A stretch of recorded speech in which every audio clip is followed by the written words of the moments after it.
Hello मेरे प्यारे साथियों, तो कैसे हैं आप सब। स्वागत है आपका अपना चैनल जॉब सक्सेस में। तो चलिए बिना किसी देरी की वीडियो को स्टार्ट करते बताना चाहूँगा, अगर आप चैनल पर नए हैं तो चैनल को सब्सक्राइब जरूर कर लीजिएगा, बेल आइकन को प्रेस कर लीजिएगा, ताकि जो भी मैं कोई नया वीडियो बनाऊँ, नई अपडेट लाऊँ, उसका नोटिफिकेशन सबसे पहले आप तक पहुँचे। तो चलिए बिना किसी देरी की वीडियो को स्टार्ट करते हैं। दोस्तों, यहाँ पे आप देख पा रहे हैं कि headquarters coast guard region west, ठीक है, कॉलोनी मुंबई, ठीक है। यहाँ पे जो अपने वेस्ट रीजन है उसमें कोस्ट गार्ड की कुछ वैकेंसी निकली है, ठीक है। तो चलिए स्टेप बाय स्टेप जानते हैं इसके बारे में, एलिजिबिलिटी के बारे में, क्राइटेरिया के बारे में, क्वालिफिकेशन के बारे में, सैलरी के बारे में, सिलेक्शन प्रोसेस के बारे में, सिलेबस के बारे में, सब कुछ इस वीडियो में जानेंगे। तो बने रहे वीडियो के अंत तक।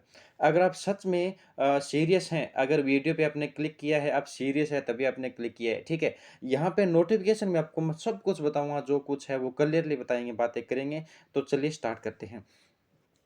यहाँ पे हम सबसे पहले लास्ट डेट की बात कर लेते हैं। लास्ट डेट आपकी रहेगी आपके यहाँ पे 25 अक्टूबर, ठीक है। 25 अक्टूबर आपके यहाँ पे लास्ट डेट रहेगी, ठीक है। थोड़ा स्क्रॉल डाउन कर लेते हैं, इंपॉर्टेंट इंपॉर्टेंट आपको बातें करेंगे, ठीक है। यहाँ पे नेम ऑफ द पोस्ट, पहली पोस्ट आपकी आती है इंजन ड्राइवर की, ठीक है। जनरल सेंट्रल सर्विसेज, ये यहाँ पे इसका कोई इशू नहीं है, ठीक है। यहाँ पे अगर बात करें यूआर की एक पोस्ट, यूआर की और ST01 की, यहाँ पे दो पोस्ट है। मेरे हिसाब से दोनों की एक एक पोस्ट यहाँ पे रहेगी, ठीक है। ठीक है, यहाँ पे एलिजिबिलिटी क्राइटेरिया की अगर हम बात करें तो एलिजिबिलिटी क्राइटेरिया आपका रहेगा यहाँ पे matriculation pass from regional board और इक्विवेलेंट और certificate of a competency as engine driver from a recognised government institute और इक्विवेलेंट। दोस्तों सीधी सी बात है, आपको मैं हिंदी भाषा में बता देता हूँ। आपके पास में यहाँ पे किसी भी आप विषय से किसी भी स्कूल से 10th पास आपकी होनी चाहिए, ठीक है। और साथ में आपके पास में एक सर्टिफिकेट भी होना चाहिए कि मैंने इस बोर्ड से, इस गवर्नमेंट से मैंने इंजन ड्राइवर का कोर्स किया है, ठीक है। एक्सपीरियंस की बात करें तो आपको वो 2 साल का एक्सपीरियंस होना चाहिए, ठीक है। आपको वहाँ पे 2 साल का एक्सपीरियंस कम से कम होना ही चाहिए, ठीक है। एज लिमिट की अगर हम बात करें यहाँ पे, तो अगर हम एज लिमिट की बात करें तो यहाँ पे एज लिमिट रहेगी आपकी 18 से 30 साल। रिसेक्शन की बात करें तो आपको 5 साल यहाँ पे इसमें SC ST में मिलने वाला है, ठीक है। तो 5 साल अगर आप SC ST से बिलोंग करते हैं तो कोई डरने वाली बात नहीं है। अगर आप OBC से बिलोंग करते हैं तो आपको 3 साल का मिलता है। अगर आप SC ST से बिलोंग करते हैं तो आपको 5 साल का रिलैक्सेशन मिलता है। तीसरी बात, अगर आप गवर्नमेंट एम्प्लॉई हैं, पहले कहाँ पे काम कर रहे हैं, इसी सेक्टर में काम कर रहे हैं, इसी डिपार्टमेंट में, तो आपको वहाँ पे 40 साल तक का मिलता है, रिलैक्सेशन मिलता है, ठीक है। चलिए अब हम दूसरी पोस्ट के बारे में बात कर लेते हैं, ठीक है। सारंग लश्कर, लश्कर होता है जो मतलब एक लश्कर बोलते हैं ना, जिसको एक जान पहचान रखता है, या मतलब जो खुफिया कुछ रखता है उसको हम लश्कर बोलते हैं, ठीक है। तो वहाँ पे आपकी UR में एक पोस्ट निकली है, टोटल वैकेंसी एक पोस्ट है, ठीक है। एजुकेशन क्वालिफिकेशन की बात करें तो 10th पास होनी चाहिए। और दूसरी बात, किसी भी एक रिकग्नाइज्ड यूनिवर्सिटी से, गवर्नमेंट से, कॉलेज से, जो भी है वहाँ पे आपके पास में एक सर्टिफिकेट होना चाहिए कि हाँ भाई मैंने यहाँ से ये सारंग लश्कर का मैंने यहाँ पे एक सर्टिफिकेट लिया है, मैं रियल में इसे एलिजिबल हूँ, मैं वहाँ पे आपके यहाँ पे अपनी पूर्ण योग्यता है मेरे में, मैं यहाँ पे आपका सारंग लश्कर बन सकता हूँ, ठीक है। एक्सपीरियंस की बात करें तो 2 ईयर एक्सपीरियंस, मेरे हिसाब से दोस्तों हर पोस्ट में 2 ईयर एक्सपीरियंस तो होना ही होना चाहिए। आपके पास में 2 साल का अनुभव है तो बहुत बढ़िया बात है दोस्तों, ठीक है। ठीक है, मेरे हिसाब से जो फ्रेशर हैं उनको मौका कम ही मिलेगा, बाकी कोई इशू नहीं है, आप एक बार इसको देख लीजिए, ठीक है। एज लिमिट की बात करें ऊपर वाले में तो 18 से 30 साल आपकी एज रहेगी, ठीक है। और वही सिस्टम है आपका 30 से 40 साल, 18 से 30 साल आपकी मिनिमम एज रहने वाली है, ठीक है। अगर हम यहाँ पे अ, तीसरी आपकी पोस्ट आती है, number of the post fire engine driver. Fire engine driver की आपकी यहाँ पे दो पोस्ट रहेगी। एजुकेशन क्वालिफिकेशन की बात करें तो आपको यहाँ पे 10th पास होना जरूरी है। इसके साथ में ही आपको यहाँ पे आपके पास में किसी भी एक इंस्टीट्यूट से, गवर्नमेंट से, ऑर्गेनाइजेशन आपके पास में एक 3 साल का एक्सपीरियंस होना चाहिए ड्राइविंग करने का, ठीक है।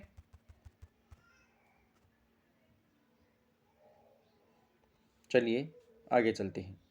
एक्सपीरियंस की बात करें तो यहाँ पे आपको experience with the use of maintenance and operation of different types in the fire fighting equipments and appliance and experience of working in regular civil और defence fire brigade and fireman. ठीक है, यहाँ पे ये कह रखा है कि आपको मतलब जो फाइटिंग इक्विपमेंट है उनका मेंटेनेंस आना चाहिए, उनका ऑपरेटिंग आना चाहिए। अगर उसमें कुछ इश्यू हो जाता है तो उसको आप ऑपरेट कैसे करेंगे, और साथ में आपको एक्सपीरियंस होना चाहिए सिविल और डिफेंस फायर जो ब्रिगेड हैं उनके अंदर फायरमैन का काम का आपका एक्सपीरियंस होना चाहिए।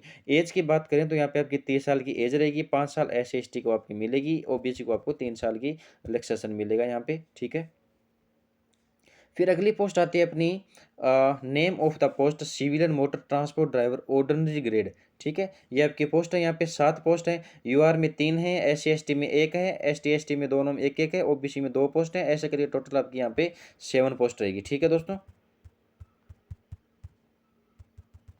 यहाँ पे आपकी 7 पोस्ट रहेगी। ठीक है, तो एलिजिबिलिटी की अगर हम बात करें तो आपके पास में 10th स्टैंडर्ड पास बताया है। पहले तो आपके 10th क्लास पास होनी चाहिए। उसके बाद में must purchase valid driving licence और both heavy and light motor vehicle. आपके पास में हैवी और लाइट व्हीकल का ड्राइविंग लाइसेंस आपके पास में होना चाहिए। क्लियर हो गया होगा।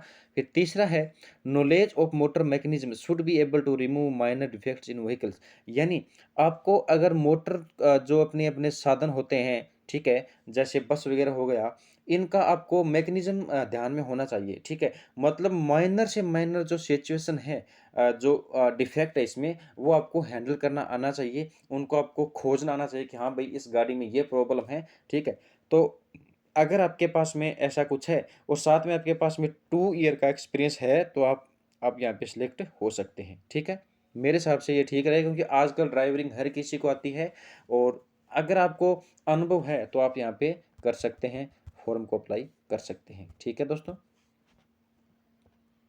चलिए थोड़ा आगे चलते हैं।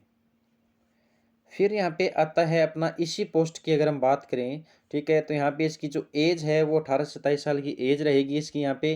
ठीक है, 18 से 27 साल की एज रहेगी।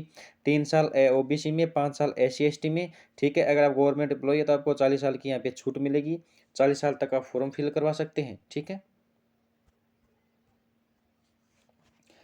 अगली हमारी पोस्ट आती है electrician electric filter fitter skilled. दोस्तों स्किल्ड का मतलब ये होता है कि आपको इसमें अनुभव होना ही होना चाहिए। ठीक है, अगर आपने ITI कर रखी है, ठीक है, तो इलेक्ट्रिशियन से ITI कर रखी है, फिटर से ITI कर रखी है, तो यहाँ पे आप फॉर्म फिल करवा सकते हैं। यहाँ पे आपकी अगर बात करें UR की पोस्ट की, तो यहाँ पे आपकी एक पोस्ट है अनरिजर्व कैटेगरी की। ठीक है, एजुकेशन क्वालिफिकेशन की बात करें तो मैट्रिकुलेशन 10th पास तो होता है, तो उसके हिसाब से should have successfully completed apprenticeship from recognised reported workshop in the electrician electrical fitter ride trade under apprentice act 1961 और under any other recognised apprenticeship scheme. यानी आपके पास में आपकी जो है ये इस इलेक्ट्रिशियन फिटर ट्रेड, इसके अंदर आपकी अप्रेंटिसशिप होनी चाहिए। और दे रखा है आगे, अगर ये नहीं है तो, ठीक है, और दे रखा है should have completed training course in the electricity electrical fitter trade from an ITI। आपके पास में ITI है। मेन सिस्टम ये है कि अगर आपके पास में ITI है तो आप इसे फॉर्म फिल करवा सकते हैं। आपकी ITI कंप्लीट होनी चाहिए, और साथ में आपको यहाँ पे 4 साल का अनुभव भी होना चाहिए। ठीक है, 4 year experience in the trade, यानी इसी ट्रेड में आपको 4 साल का अनुभव होना चाहिए। ठीक है, शुड क्वालिफाई ये ट्रेड एंट्रेंस एग्जामिनेशन। ठीक है, पांचवा यहाँ पे है कि अगर आप में जो मैंने बताए थे ये, अब अगर आपकी एबिलिटी है तो साथ में इसका आपके पास में वो भी एक स्किल होनी चाहिए जिसमें इसका जो ट्रेड है, इलेक्ट्रिशियन की ट्रेड है, इसका एक टेस्ट होगा, एग्जाम होगा, वो एग्जाम आपको क्लियर करना आपको आना चाहिए। ठीक है, एज लिमिट की बात करें तो 18 से 27 साल इसकी लास्ट एज रहेगी। ठीक है, 5 साल 3 साल आपको पता है, वो मैंने बता दिया। ठीक है, आगे चलते हैं। आगे मैकेनिकल फिटर स्किल्ड है। ठीक है, अनुभव होना चाहिए आपको। ठीक है दोस्तों, और कैटेगरी की बात करें, अनरिजर्व कैटेगरी एक वैकेंसी रहेगी। ठीक है, एजुकेशन क्वालिफिकेशन की बात करें तो यहाँ पे आपका जो है बता रखा है यहाँ पे कि आपको मैट्रिकुलेशन 10th क्लास पास होनी चाहिए। ठीक है, वो सिस्टम ऊपर वाला है, अप्रेंटिसशिप होनी चाहिए, और यहाँ पे आपको 1 साल का एक्सपीरियंस होना चाहिए। ठीक है, और 4 साल का एक्सपीरियंस आपको होना चाहिए। ITI में 1 साल होती है आपकी, उसके बाद में आपको 4 साल का यहाँ पे एक्सपीरियंस होना चाहिए। ठीक है दोस्तों, चलिए थोड़ा चलते हैं। वो ऊपर वाला सिस्टम है same, should qualify trade test entrance examination. आपको जो है वो एक ट्रेड टेस्ट का एक एग्जामिनेशन होगा, वो क्वालिफाइंग वहाँ पे आपको आना चाहिए, मतलब क्वालिफाई करना पड़ेगा आपको, ठीक है। उसके बाद में एज लिमिट 18 से 27 साल होती है। उसके बाद में वेल्डर वाला आता है, ठीक है। वेल्डर जो कि वेल्डिंग वाले होते हैं, ठीक है, उनकी पोस्ट की बात करें, एक पोस्ट रहेगी उनकी अनरिजर्व्ड कैटेगरी की रहेगी वो, ठीक है। उसके बाद में एलिजिबिलिटी क्राइटेरिया की बात करें तो सेम वही सिस्टम रहेगा। 10th पास होनी चाहिए, अप्रेंटिसशिप होनी चाहिए, आईटीआई होनी चाहिए और उसके साथ में 4 साल का अनुभव होना चाहिए। और साथ में आपको जो कोच ट्रेड जो टेस्ट है उसका जो एंट्रेंस एग्जाम वो आपको क्लियर करना आना चाहिए, ठीक है। मतलब ये स्किल आपके अंदर होनी चाहिए, ठीक है। 18 से 27 साल एज रहेगी, ठीक है। वो सिस्टम से एज हो रहा। टर्नर का सिस्टम यहाँ पे वही है सेम, ठीक है। एक पोस्ट रहेगी, ठीक है। सेम वही सिस्टम है टर्नर वाला जो मैंने आपको बताया था अभी। 10th पास होना चाहिए, अप्रेंटिसशिप होना चाहिए, आईटीआई होनी चाहिए और उसके अलावा 4 साल का एक्सपीरियंस होना चाहिए। उसके अलावा आपका जो टेस्ट होगा वो आपको क्लियर करना आना चाहिए, ठीक है। वो आपको क्लियर करना पड़ेगा, ठीक है। 18 से 27 साल आपकी एज रहेगी, कोई शक नहीं है, कोई इशू नहीं है। कारपेंटर की बात करें, स्किल्ड मांग रहा है, ठीक है, वो सिस्टम होना चाहिए। आईटीआई 10th पास होनी चाहिए, आईटीआई होनी चाहिए, एक रीजनल यूनिवर्सिटी से आपके पास में सर्टिफिकेट होना चाहिए, 4 साल का अनुभव होना चाहिए और चौथा आपको यहाँ पे क्वालिफाई जो टेस्ट है वो एग्जाम आपको क्लियर करना होगा, ठीक है। चलिए एज लिमिट की बात करें, सेम वही सिस्टम 18 से 27 साल की एज रहेगी। फोरक्लिफ्ट ऑपरेटर होता है, ठीक है, सेम वही सिस्टम होता है, ठीक है। मेट्रिकुलेशन इक्विवेलेंट, ठीक है, मेट्रिकुलेशन 10th पास होनी चाहिए, आईटीआई होनी चाहिए, 3 साल का एक्सपीरियंस होना चाहिए, ठीक है। जो बड़े हैवी व्हीकल होते हैं उनका आपके पास में लाइसेंस होना चाहिए और चौथा आपको इंग्लिश का नॉलेज होना चाहिए, ठीक है। ये इसमें थोड़ा चेंज होया है, ठीक है। एज लिमिट की बात करें 28 से 27 साल आपकी एज रहेगी, ठीक है। लश्कर की बात करें तो लश्कर की यहाँ पे 2 वैकेंसी, एससी की 2 वैकेंसी रहेगी, जिसमें आपको 10th पास होना चाहिए और 3 year experience in A services on boat. यानी जो आपकी एक बोट होती है उस पर आपका 3 साल का आपको एक्सपीरियंस होना चाहिए बोट चलाने का, ठीक है। यहाँ पे एज लिमिट रिलैक्सेशन 18 से 23 साल आपकी एज रहेगी, एस से 5 साल रहेगी, ओबीसी में 3 साल की छूट मिलेगी। अगर आप गवर्नमेंट सर्वेंट आपको 40 साल तक फॉर्म फिल करवा सकते हैं, ठीक है। नेम ऑफ द पोस्ट का फील्ड का नाम रहेगा अपने एमटीएस पियोन, ठीक है। मल्टीटास्किंग स्टाफ यानी कहीं पे बंदा काम कर सकता है। यूआर में एक पोस्ट रहेगी इसकी, ठीक है। और क्वालिफिकेशन की अगर हम बात करें यहाँ पे क्वालिफिकेशन की अगर हम बात करें तो मेट्रिकुलेशन 10th पास होनी चाहिए, ठीक है। और 2 year experience as office attendant, ठीक है, मतलब ऑफिस के अंदर आपका 2 साल का आपको अनुभव होना चाहिए, ठीक है बंदो, ठीक है। एज लिमिट की बात करें तो 18 से 27 साल आपकी एज रहेगी, चाहे वही सिस्टम है। अनस्किल्ड लेबर, ठीक है, मतलब अनस्किल्ड का मतलब जो मतलब लेबर का सीधा सा मतलब यहाँ पे लेबर है, ठीक है। और एक वैकेंसी रहेगी यूआर में, ठीक है। 10वीं पास होनी चाहिए और आईटी होनी चाहिए और 3 साल, सॉरी वो लेबरर है, ठीक है। 3 साल उसमें आपको जो ट्रेड है उसका एक्सपीरियंस होना चाहिए, ठीक है। और अगली पोस्ट की बात करें तो यहाँ पे पोस्ट का नाम रहेगा अपने, यहाँ पोस्ट का नाम रहेगा एमटीएस माली, ठीक है। एमटीएस में जो माली होता है, ठीक है दोस्तों, जो पेड़ पौधों को पानी वगैरह देता है, ठीक है, तो उनका काम रहता है, ये उनके लिए पोस्ट निकली है यहाँ पे, ठीक है। 10th पास होना चाहिए, 2 ईयर एक्सपीरियंस एज माली इन ए नर्सरी और ऑर्गेनाइजेशन, ठीक है। यानी आपको किसी भी नर्सरी में या किसी भी संस्था में 2 साल का आपको अनुभव होना ही चाहिए इसमें, ठीक है, ठीक है। एज लिमिट की बात करें तो यहाँ पे आपको 18 से 27 साल की आपकी एज रहेगी, ठीक है। 18 से 27 साल की एज रहेगी। उसके बाद में अगर आप पहले से काम कर रहे हैं तो आपके यहाँ पे 45 40 साल तक आप फॉर्म फिल करवा सकते हैं, ठीक है। How to apply, how to apply, ठीक है। थोड़ा मैं पढ़ लेता हूँ पहले इसको, फिर आपको बता देता हूँ, ठीक है। सीधा सा मतलब ये है कि आपको एक एप्लीकेशन फॉर्म फिल करना आपको करना पड़ेगा, ठीक है। हिंदी में इंग्लिश में आप दोनों में कर सकते हैं, ठीक है। और the application with duly fixed self attested colour photograph should be accompanied by xerox copies of the documents listed below.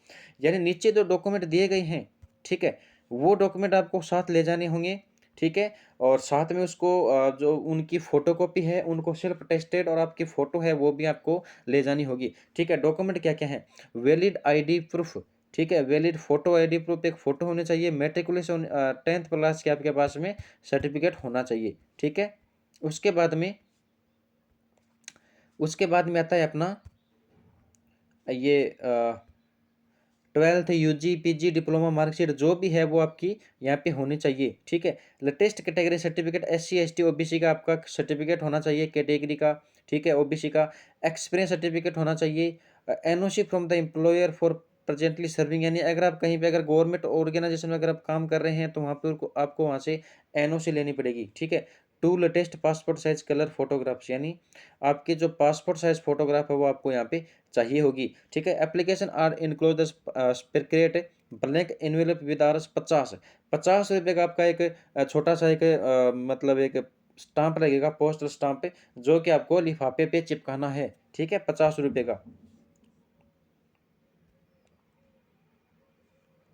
ठीक है। ये बता रहा है यहाँ पे नोट करके दे दिया ऑलरेडी, ऑलरेडी यहाँ पे नोट करके दे दिया है कि the last date of issues of all about documents to be or on be closing date of application, जैसे 25 अक्टूबर 2022 से पहले पहले आपका यहाँ पे जो डॉक्यूमेंट है वो पहुंच जाने चाहिए, ठीक है। The candidates filling and reserved category are to produce category certificate as per prescribed format, ठीक है। अगर आप रिजर्व कैटेगरी में आते हैं तो आपके पास में जो सर्टिफिकेट होता है वो जो फॉर्मेट मिलेगा आपको, फॉर्मेट के अंदर आपको वो अटैच करना है, ठीक है। तीसरा, the duly fill application will all the requisition documents should be sent to the following address, यानी सीधा सा मतलब यहाँ पे ये दोस्तों कि जो आपने डॉक्यूमेंट आपका जो अगर आपने पूरा लिफाफा कंप्लीट कर लिया है, डॉक्यूमेंट वगैरह डाल दिए हैं, जो डॉक्यूमेंट चाहिए वो आपने डाल दिए हैं, फिर आपको वहाँ पे the commander coast guard region west, ये एड्रेस है दोस्तों, इस एड्रेस पे आपको फॉर्म भेजना है, ठीक है। ये एड्रेस आपको ध्यान रखना है, या फिर मैं डिस्क्रिप्शन में इसका जो ये है एड्रेस वो मैं डाल दूंगा, कोई दिक्कत नहीं है, ठीक है। Mode of selection, security of application, application check किया जाएगा, ठीक है। और डॉक्यूमेंट वेरिफिकेशन होगा, ठीक है। उसके बाद में रिटन एग्जाम होगा आपका, ठीक है। रिटन एग्जाम भी होता है दोस्तों इसमें, ठीक है। रिटन एग्जाम में क्या होगा, will consist 80 objective type question, 1 mark of each correct answer and 3 there will be no negative marking. दोस्तों यहाँ पे जो आपका एग्जाम होगा वो 80 नंबर का आएगा, ठीक है। तो मेरे हिसाब से एक जो आपका फर्स्ट जो आपका ये चैप्टर है नॉलेज, जनरल नॉलेज आपका 20 का ऐसे करके आपका 80 नंबर का टोटल क्वेश्चन आएगा, यानी जो जनरल नॉलेज आपका 20 नंबर का आएगा, मैथमेटिक्स आपकी 20 नंबर की आएगी, ऐसे करके होगा, ठीक है। और यहाँ पे कोई नेगेटिव मार्किंग दोस्तों नहीं है, ये आपका 20 नंबर का मतलब जो आपका जो ये पार्ट है, ये हर पार्ट आपका 20 मार्क्स का आएगा दोस्तों, ठीक है। ये आपको ध्यान में रखना है। जनरल नॉलेज आपकी हो गई, मैथमेटिक्स, जनरल इंग्लिश, क्वेश्चन और रिलेवेंट ट्रेड, जो आपकी ट्रेड है उसी ट्रेड से रिलेटेड आपके पास में क्वेश्चन आएंगे, वो आपको नॉलेज होना चाहिए उसको, उन क्वेश्चन को क्लियर करने का, ठीक है। चलिए थोड़ा आगे चलते हैं। Maximum mark for written exam, ठीक है। रिटन एग्जाम जो है उसमें मैक्सिमम मतलब ज़्यादा से ज़्यादा आपको वहाँ पे 50% मार्क है, जो कैंडिडेट है 50% मार्क है वो आपको लाना होगा, ठीक है। अगर आप एस सी एस टी से बिलोंग करते हैं तो आपको 45% मार्क वहाँ पे लाने होंगे, ठीक है। तीसरा, merit list will be prepared strictly, merit list है वो बहुत स्ट्रिक्ट के साथ में बनाई जाएगी on merit position as per marks obtained in written examination and will be published on the Indian coast guard website along with necessary instruction. दोस्तों इसमें क्या बताया गया है कि जो मेरिट लिस्ट है वो बहुत ही मतलब स्ट्रिक्टली बनाई जाएगी, और ठीक है एज पर ऑब्टेन्ड इन जो आपने जितने मार्क लिए हैं एग्जामिनेशन में उसके हिसाब से, और जो आपका जो रिजल्ट है वो कोस्ट गार्ड की वेबसाइट में मिलेगा आपको, ठीक है। मतलब जो भी पर्याप्त इंस्ट्रक्शन है और दिशा दिशा निर्देश है उनके साथ में आपको यहाँ पे आपका रिजल्ट आपको मिल जाएगा, ठीक है। चलिए आगे चलते हैं।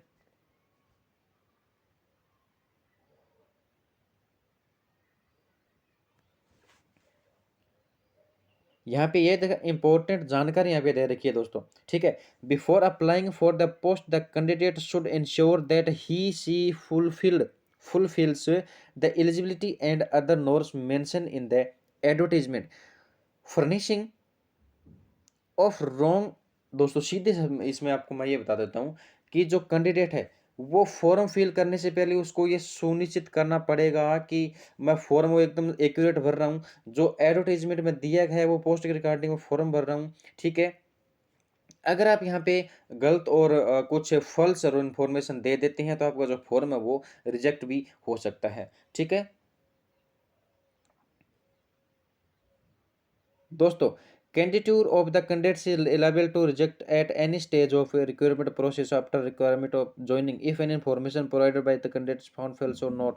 दोस्तों यहाँ पे मैं इस भाषा से मैं ये समझा हूँ यहाँ पे छोटे से पैराग्राफ से कि अगर आपने डॉक्यूमेंट वेरिफिकेशन के टाइम कुछ ऐसी जानकारी दे दी है उस टाइम जाके उनको तो पकड़ में आई नहीं, लेकिन बाद में उनको समझ में आया कि भैया ये तो फर्जी बंदा है, ठीक है, डॉक्यूमेंट वेरिफिकेशन के समय पकड़ में क्यों नहीं आया, तो उसको गवर्नमेंट कभी भी निकाल सकती है। दोस्तों यहाँ पे दे रखा है, बाकायदा पढ़ सकते हैं, ठीक है।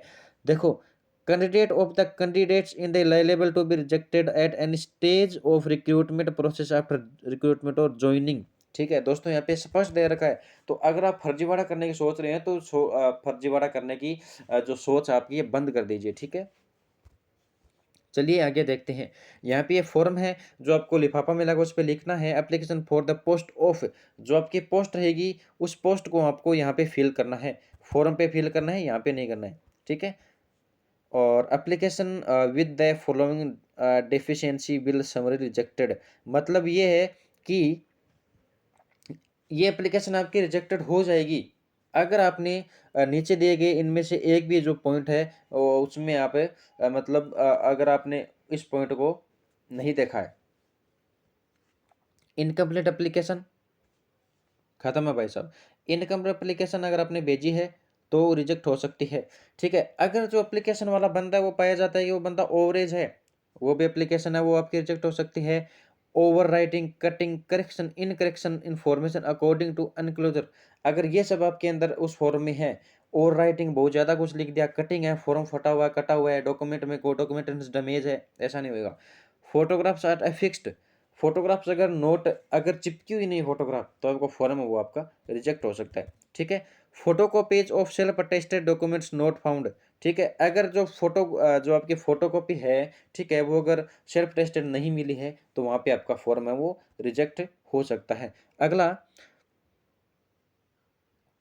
आपको एक ब्लैंक लिफाफा भेजना है 50 रुपये का पोस्टर लगा के, ठीक है, अगर आपने वो नहीं भेजा है तो वो आपका जो फॉर्म वो रिजेक्ट हो सकता है, ठीक है। आगे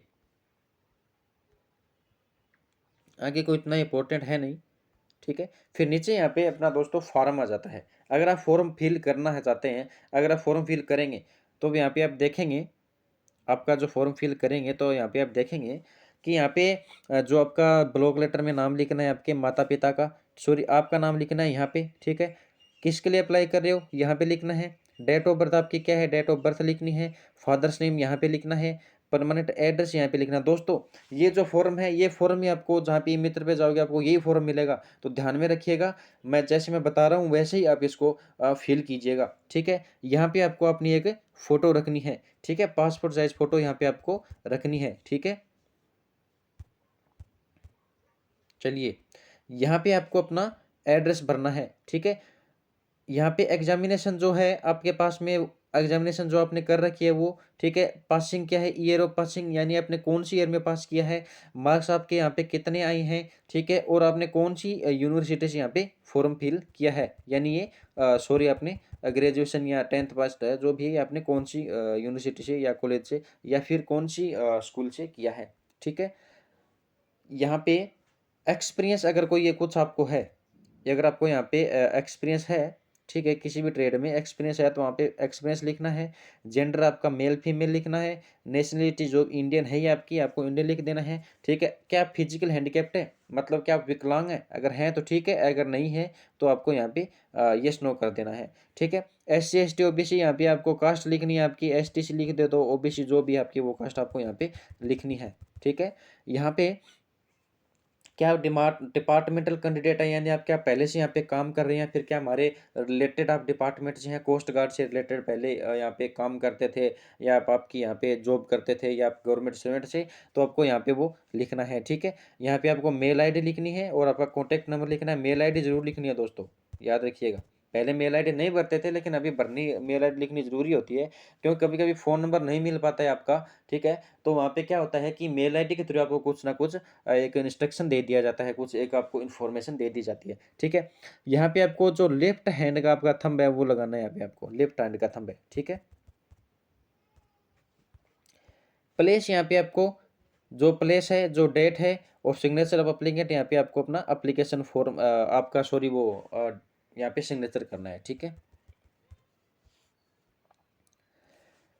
form of certificate to produced by the other backward classes, OBC का ये फॉर्म है। अगर आप ओबीसी क्लास से बिलोंग करते हैं तो आपको यहाँ पे श्रीमती एसमिति कुमारी, यहाँ पे आपको अगर आप लेडी फीमेल है तो आपको यहाँ पे श्री जो भी है श्रीमती या जो भी है कुमारी है, यहाँ पे आपको अपना नाम फिल करना है। डॉटर ऑफ फैशन हो पे यहाँ पे पापा जी का नाम फिल करना है। विलेज कौन सा ये फिल करना है। यहाँ पे आपका डिस्ट्रिक्ट कौन सा है वो फिल करना है। स्टेट कौन सा है वो फिल करना है।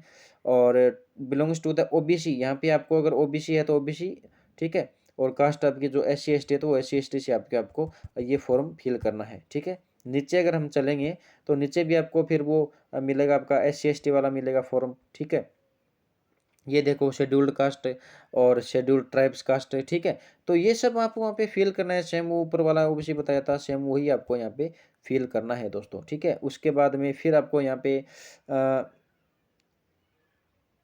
ठीक है, मतलब किसी दूसरे स्टेट से आए हैं वो बंदे, उसके लिए ये फॉर्म मिलेगा, आपको ये फॉर्म भरना पड़ेगा, ठीक है। तो ऐसा करके दोस्तों मैंने आपको जो पूरा फॉर्म है वो भी मैंने आपको बता दिया है, और पूरा एडवर्टीजमेंट है वो भी मैंने आपको बता दिया है। तो मुझे लगता है दोस्तों कि मैंने आपको जो बताया है वो आपको एक्यूरेट समझ में आ गया होगा। मैं मानता हूँ कि वीडियो है जो 26 मिनट या 27 मिनट का हो, ठीक है दोस्तों। तो दोस्तों मिलते हैं अगले ऐसे एक नए वीडियो के साथ, तब तक के लिए धन्यवाद। जय हिंद, जय भारत।